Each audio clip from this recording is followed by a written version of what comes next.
আসসালামু আলাইকুম। মহান সৃষ্টিকর্তা আল্লাহ রাব্বুল আলামিন পবিত্র কুরআনের একদম শুরুর দিকে অর্থাৎ দ্বিতীয় সূরা সূরাতুল বাকারায় বলেছেন, আর আমি অবশ্যই তোমাদেরকে পরীক্ষা করব কিছুটা ভীতি, ক্ষুধা এবং জানমাল ও ফলফলাদির স্বল্পতার মাধ্যমে, আর তুমি ধৈর্যশীলদের সুসংবাদ দাও। আয়াতটিতে আল্লাহ তাআলা খুব গুরুত্বের সঙ্গে খুব জোর দিয়ে বলেছেন, আমি অবশ্যই তোমাদেরকে পরীক্ষা করব। অর্থাৎ তিনি আমাদের পরীক্ষা করবেনই করবেন। কিন্তু কি দিয়ে পরীক্ষা করবেন? এই লিস্টের 1 নম্বরে রয়েছে ভয়। এখন আপনাদের মনে প্রশ্ন জাগতে পারে, ভয় দেখিয়ে কিভাবে পরীক্ষা করবেন? যেমন ধরুন, আপনি আপনার ইনকাম নিয়ে চিন্তিত, আপনার বিয়ে নিয়ে চিন্তিত, আপনার পরিবারের নিরাপত্তা নিয়ে চিন্তিত, আপনার অসুস্থতা নিয়ে চিন্তিত, আপনার জমি জমা নিয়ে চিন্তিত, আপনার খাদ্যের যোগান নিয়ে চিন্তিত, ইত্যাদি আরও নানান ধরনের চিন্তায় আপনি ভীত, আপনি দিশাহারা, আপনি উদ্বিগ্ন, আর এগুলো আপনার ঈমানী পরীক্ষারই অংশ।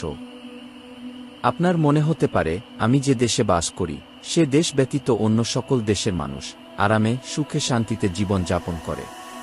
কিন্তু বাস্তবতা হচ্ছে, পৃথিবীতে এমন কোনো দেশ নেই যে দেশের মানুষ চিন্তাহীন, সমস্যাহীন, উদ্বিগ্নতা ছাড়া জীবন যাপন করে।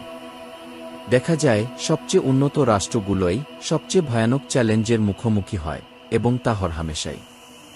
কিন্তু আমাদের এত কিসের ভীতি, কিসের এত উদ্বিগ্নতা আমাদের?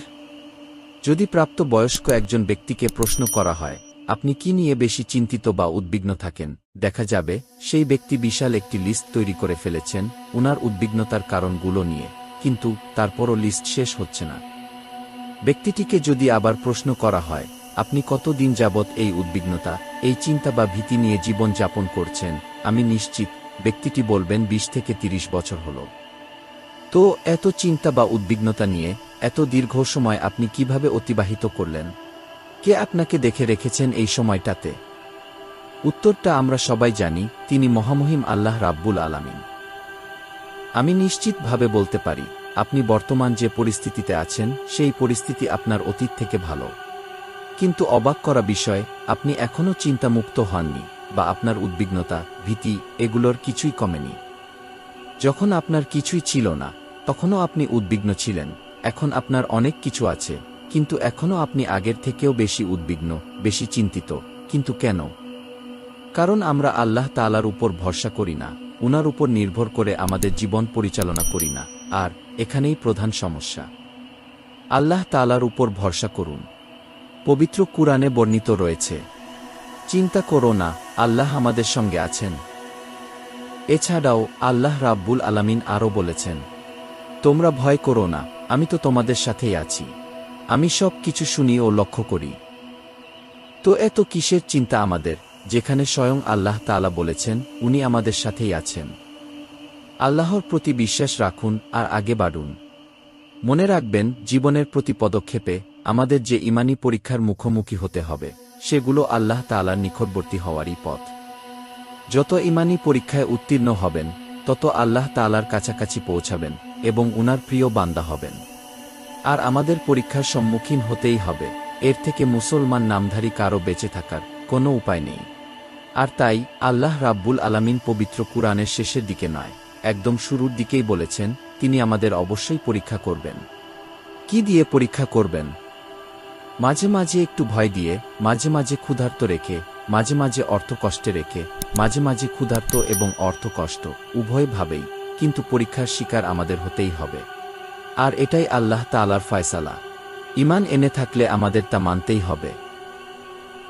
আপনি অনেক সম্পদের মালিক হতে পারেন, কিন্তু আল্লাহ তাআলা সেই সম্পদ নিমিষেই কেড়ে নিতে পারেন।